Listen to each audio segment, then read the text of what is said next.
말하되 여러분이여 내가 보니 이번 항해가 하물과 배만 아니라 우리 생명에도 타격과 많은 손해를 끼치리라 하되 백부장이 선장과 선주의 말을 바울의 말보다 더 믿더라. 그 항구가 겨울을 지내기에 불편하므로 거기서 떠나 아무쪼록 베닉스에 가서 겨울을 지내자 하는 자가 더 많으니 베닉스는 그레데 항구라. 한쪽은 서남을 한쪽은 서북을 향하였더라. 남풍이 순하게 불매 그들이 뜻을 이룬 줄 알고 닻을 감아 그레데 해변을 끼고 항해하더니 얼마 안 되어 섬 가운데로부터 유라굴로라고 하는 강풍이 크게 일어나니. 아멘. 반갑습니다.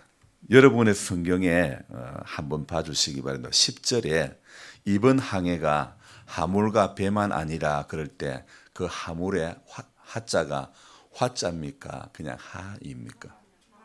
하입니까? 예. 내가 조금 헷갈려가지고 배에 실은 하물은 그냥 화요일 할 때 화자 같은데 이 하물이라고 번역되어 있는데 이 하물이라는 것은 역시 짐을 말하는 것입니다. 그래서 나는 왜 오늘 이 하물이라 그랬을까? 왜 이렇게 번역을 했을까? 성경을 읽다가 또 생각을 해봤네요. 1993년 1월 첫 주로 저는 기억하고 있습니다. 설교 제목은 뜻이 있는 곳에 길이 있다. 이렇게 사도행전 오늘 우리가 읽었던 이 27장이 본문이었고 설교자는 존경하는 목사님이신 울산교회 고 박두옥 목사님이십니다. 당시 저는 현대를 다니고 있으면서 신학에 대한 소명을 받고 갈등을 하던 시기였습니다. 신학 공부를 하기는 해야 되겠는데 어찌 묻고 살고 이런 갈등이 제 안에 있었죠. 이것이 저의 갈등의 화두였죠. 신학을 하기는 해야 되는데 하려니 현대라는 대기업을 그만둔다는 것은 아쉬움이 있었고 그럼 당장 생계는 어쩌지 이런 잡다한 생각이 저를 붙들고 놔주지를 않는 것이었습니다. 그래서 제가 신학에 대한 소명을 받고 제일 많이 불렀던 찬송이 내일 일은 난 몰라요. 이 찬송이었습니다. 그중에 2절 가사가 정말 저의 고백이었죠. 좁은 이 길 진리의 길 주님 가신 그의 길 힘이 들고 어려워도 찬송하며 갑니다. 성령이여 그 음성을 항상 들려주소서. 내 마음은 정했어요. 변치 말게 하소서. 정말 수백 번도 더 불렀습니다. 울면서 부르고 또 울면서 불렀죠. 그만큼 신학에 대한 소명과 경제생활과의 갈등의 그 폭은 정말 컸던 것입니다. 어찌 살게 되든 일단은 회사를 그만두자. 그 결심을 바로 사도행전 27장의 이 본문을 중심으로 했던 뜻이 있는 곳에 길이 있다. 이 제목의 설교를 들은 후에 저는 그해 1월 첫 주에 설교를 듣고는 93년 2월 23일부로 회사를 그만두게 됩니다. 87년 11월 23일 입사하여 딱 5년 3개월을 다니고 그만뒀던 것입니다. 현대를 입사하게 해준 매형은 만류를 했지만은 이미 저 안에는 신학에 대한 마음은 불타오를 대로 불타올랐기 때문에 어찌할 수가 없었습니다. 전들 왜 그만두고 싶었겠습니까? 저도 인간인데 첫 아이를 낳고 한 달 25일 만에 잘 다니던 회사를 그만둔다는 것은 어쩌면 가장의 길을 포기하는 것과 마찬가지이기 때문입니다. 아직 몸도 제대로 못 가누는 아이를 보며 현대를 그만둔다는 것은 아이 보기에 아빠로서 미안한 마음이 그지없었습니다. 하지만 뜻이 있는 곳에 길이 있다는 제목의 설교는 내 안에 있는 모든 갈등을 봉합하는 그런 설교였습니다. 그렇습니다. 목사님의 설교는 인간 내면에 일어나는 깊은 갈등이 다 한순간에 봉합이 되는 그런 은혜가 있었습니다. 마른 막대기보다 못한 저를 주의 일에 소명을 부어주시어 불신의 가정에서 이 길을 가게 하시니 목사님을 통한 성령의 일하심은 정말 너무도 강력했다는 것이 느껴졌습니다. 저 안에 토네이도와 같은 아주 강력한 바람이 제 인생 가운데 불어왔던 것입니다. 설교 한 편에서 사람의 인생이 이렇게 달라지는 거구나. 마치 갈릴리 바닷가에서 고기를 잡던 베드로를 부르실 때 이제는 내가 너로 사람을 낚는 어부가 되게 하리라 하시면서 부르시어서 제자를 삼으셨던 예수님처럼 그날 설교는 저를 사람을 낚는 어부의 길로 들어서게 한 것입니다. 그런데 자격이 되는 사람을 불러주셨으면 약간 빼다가 빨리 순종하였을 것인데 아무리 생각해도 자격이 안 되는 저를 택하신 하나님의 선택은 저로 하여금 반항과 갈등과 항변의 모습으로 한동안 살게 하셨습니다. 정확히는 하나님이 그러신 게 아니라 하나님의 선택과 부르심에 대한 저 안에 인간적인 갈등이 그렇게 했다고 말해야 옳을 것 같습니다. 하나님 단디 생각해 보세요. 괜히 직장 잘 다니는 사람 돈도 못 벌게 어렵게 만들지 말고 단디 생각하시라고 하나님을 향해 겁박을 한 사람이 바로 저라고 여러 번 말씀드리지 않았습니까? 이런 저 자신을 부른다는 것은 실수가 없는 하나님이 이것만큼은 실수한 거라고 저는 아주 단호하게 하나님 앞에 말씀드렸죠. 그러니까 당신의 이름에 욕을 먹게 하지 않으려면 내게 이런 마음을 지워주시는 게 옳은 거 아닙니까? 그런데요, 그러면서 울면서 기도했죠, 여러분. 근데 이상하게 울면 울수록 소명은 더욱더 저 안에 불타오르는 겁니다. 이렇게 갈등의 골이 가장 깊어졌을 때 내 인생의 유라굴로는 바로 그날 설교였던 것입니다. 당대 믿음인 저로서는 모태신앙의 이력이 있는 집안에서 자라지 않아서 그런지 그 누구도 용기를 내어 신학의 길에 잘 도전해보라고 건면해 주는 사람이 한 분도 없었습니다. 4촌에 6촌에 8촌까지 3촌에 5촌에 7촌까지 누구도 한번 잘 해보라고 격려하며 기도해 주는 분이 없었습니다. 오직 믿을 것은 하나님과 저 안에 있는 뜨거운 그 마음 하나였죠. 하나님의 길에 이렇게 순종하고 안 하고 이 갈등의 시절에 믿음의 배경이 없었다는 것, 그것만큼 정말 저 홀로 완전히 나 홀로 전쟁이었죠. 결과적으로 저는 설교 한 편에서 제 인생의 방향이 완전히 틀어졌던 것입니다. 지금 이 길로 걸어오게 하신 하나님께 감사합니다. 하지만 부끄러운 것은 아직도 열매가 별로 없는 것 같아 그게 부끄럽고 죄송할 뿐입니다. 걸어오던 도중에 바울과 그 배를 함께 탔던 276명의 사람들처럼 나도 유라굴로라고 하는 그런 광풍을 내 인생에서 경험해 보기도 했지만 그래서 완전히 난파선이 되어버린 시련이 저 안에도 있었지만 하나님은 시련의 시간을 보내는 동안에 거치는 동안에 욥기의 말씀으로 저를 위로해 주십니다. 그가 나를 단련하신 후에는 내가 정금같이 죽게 나오리다. 사실 그때만 해도 점검이 뭐고 단련이 뭐고 뭐 참 인생이요. 여러분 평안의 세월을 보내는 동안에는 그게 실감이 나지 않습니다. 하지만 하나님은 인생의 시련을 통해서 우리의 신앙이 자라게 하시고 소명의 길을 더욱 분명하게 밝혀 보여주시는 하나님이십니다. 생활의 염려로 고민하던 퇴사 후의 생활, 전도사로서 살아가던 어려운 시기에 한 교회 여전도 회원들이 십시일반 거두어 몇 년을 도와주신 분들이 있었죠. 저를 그 여전도에 소개시켜 주셔서 지원을 받게 해주셨던 권사님이 지금 37일째 제대로 잠을 못 자고 남편 집사님 마지막 가는 길을 준비하고 있습니다. 지난 주일날 말씀드렸던 분이죠. 연약해진 남편 백신 맞고 하나 남은 신장마저 떼어내고 투숙과 항암 치료를 동시에 하는 그 가운데 아주 고열로 사경을 헤매고 그리고 이제는 주님의 부름을 바라며 더 이상 연명 치료를 거부했습니다. 신경안전제를 맞으며 며칠째 잠을 못 주무시고 계속 벌떡벌떡 일어나시다가 이제는 그마저 기운이 없으신 모양입니다. 곧 주님께서 하늘로 불러 올리실 것 같습니다.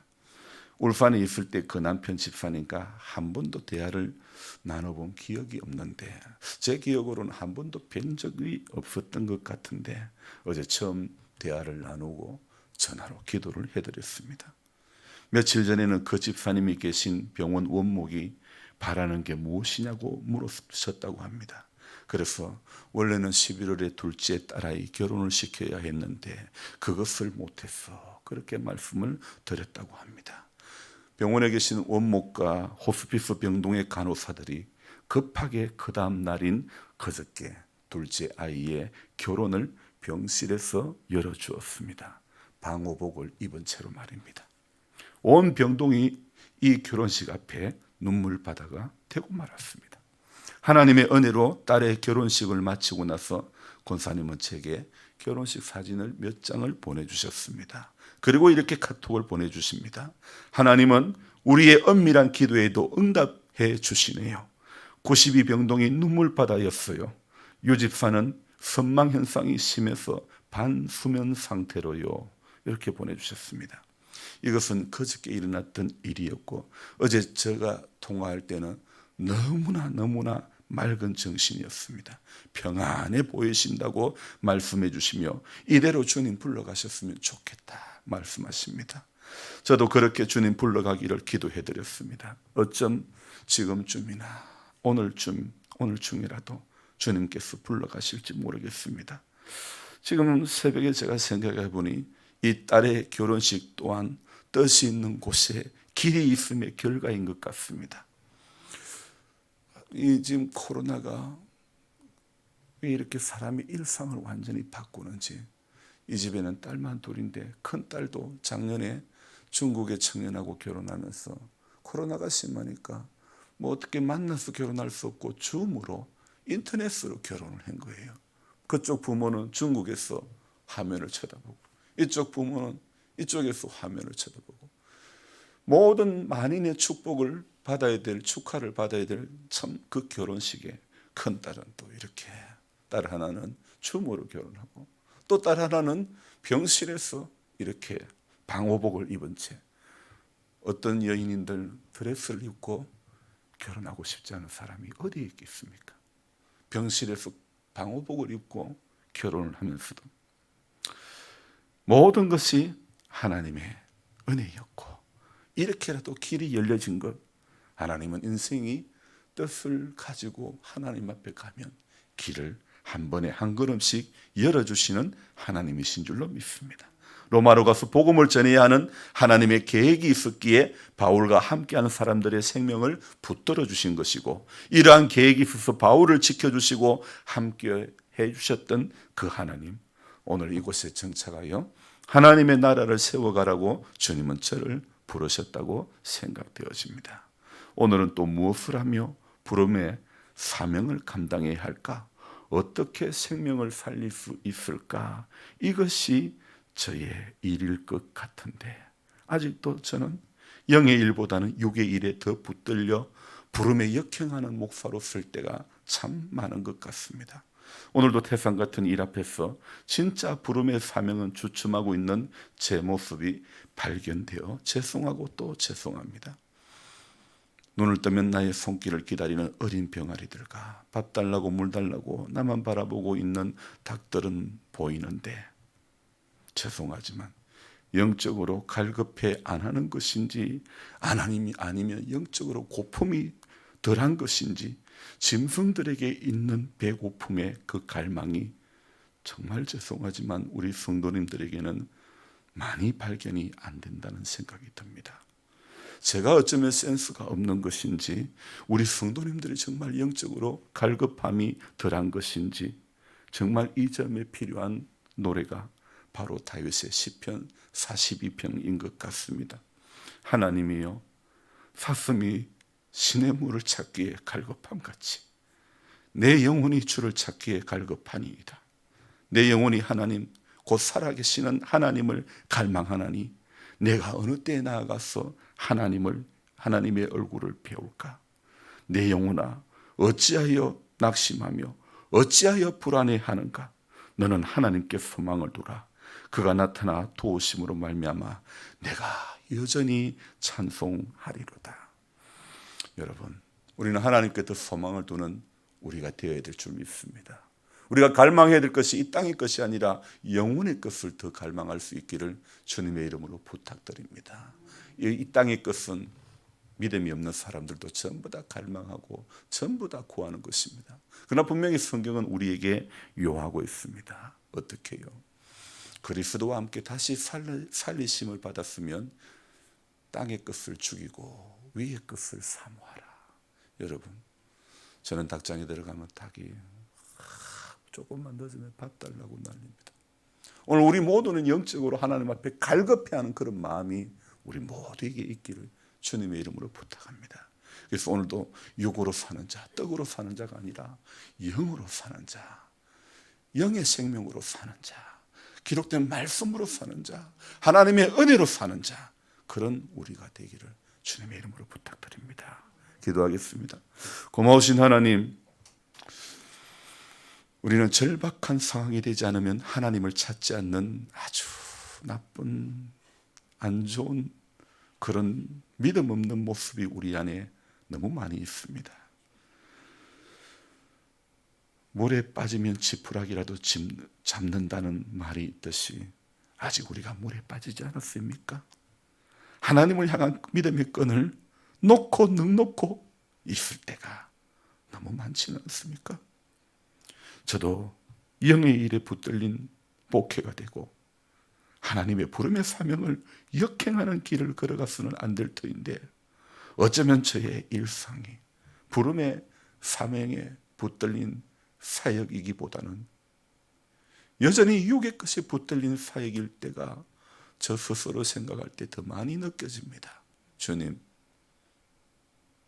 어떻게 하는 것이 주님이 가장 기뻐하는 목회고 어떻게 하는 것이 주님이 가장 기뻐하는 신앙생활이고 어떻게 하면 주님을 맞을 준비하는 신랑으로 오실 주님을 맞이하는 신부의 자세로 믿음 생활하는 것입니까?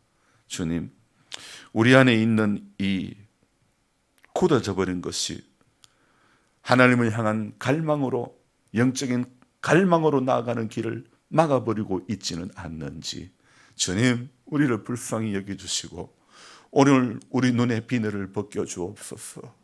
보아야 될 것이 보여지는 은혜를 주옵소서.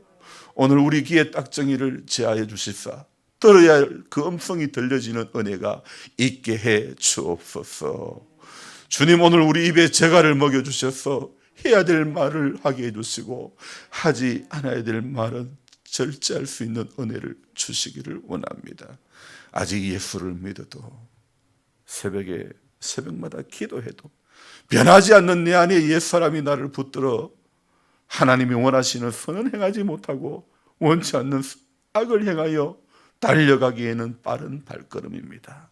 주님, 불쌍히 여겨주시고 은혜를 내려 주옵소서. 마지막 주님의 부름 앞에 가늘린 호흡마저 이제는 그 숨마저 쉬기 힘든 한 영혼이 있습니다. 하나님, 그 영혼을 받아주시고 평안의 나라로 인도하여 주옵소서.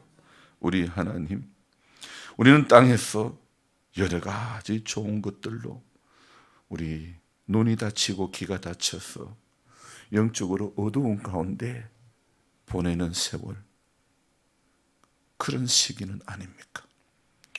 우리 안에 하나님을 향한 그 갈등과 우리 하나님의 향한 그 하나님의 기대를 이루어가려고 하는 그런 열정들이 다시 우리 안에 불이 듯 일어나게 해 주시기를 원합니다.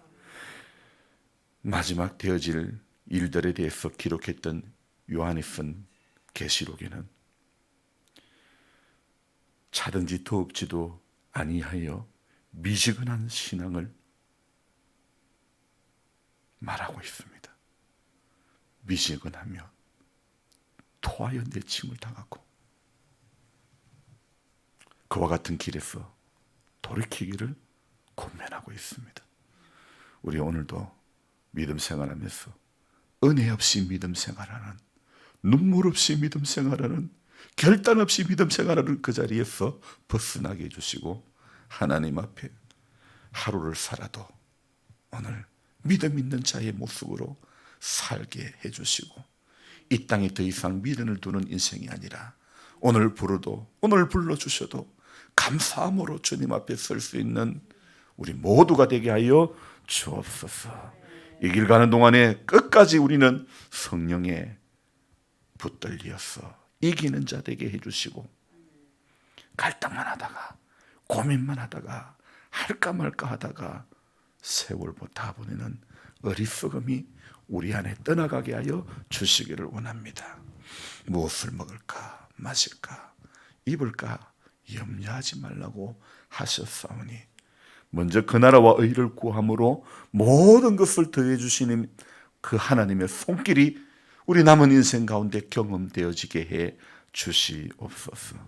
코로나가 여러 가정들 여러 인생들을 힘들고 어렵게 여러 나라들 다 어렵게 만들고 있는데 주님 어느 때 끝이 나겠습니까? 언제쯤이면 끝이 나겠습니까? 3차를 맞아야 되는가 맞지 않아야 되는가 갈등을 하고 얼마나 아플까 두려움이 있고 이 모든 상황에서 하나님은 우리 인생의 피난처가 되시고 낮에 해와 밤이 달이 상치 못하게 하는 하나님의 큰 은혜가 오늘도 우리에게 함께 해 주실 줄 믿습니다. 그래서 하나님만이 우리의 소망이 되는 인생, 땅의 것에 기대를 걸지 않는 인생, 오직 그 하나님을 간절히 갈망하며 하나님을 바라는 인생이 되어지는 우리 남은 이 땅에서의 시간이 되어지게 하여 주옵소서. 오늘 이 하루도 주님과 동행하는 하루 되어지기를 소망하고 기도할 때 하나님 영적으로 잠자지 않고 늘 깨어있는 자 되기를 소원하며 기도하는 우리 모두가 되게 하여 주옵소서. 우리 남자 성도님들 믿음에 믿음을 더해 주시기를 원하옵고 연원에 계신 우리 성도님들이 세상의 즐거움에 도취된 길을 가지 않게 해주시고 성령에 붙들리고 하나님의 은혜에 붙들리고 말씀에 붙들리고 기도하는 것에 재미를 붙이고 찬송하는 것에 재미를 붙이고 말씀 부르는 것에 재미를 붙이고 영적인 재미가 영적인 그 은혜의 깊은 자리에 들어갈 수 있도록 축복하여 주옵소서. 연약한 우리 고본사님 감기로 인해서 많은 고생을 하고 있습니다. 하나님께서 불쌍히 여겨주시고 새 힘을 더하여 주옵소서. 귀하신 예수님의 이름으로 감사하며 기도드리옵나이다. 아멘. 간절한 마음으로 주여 부르고 기도합니다. 주여!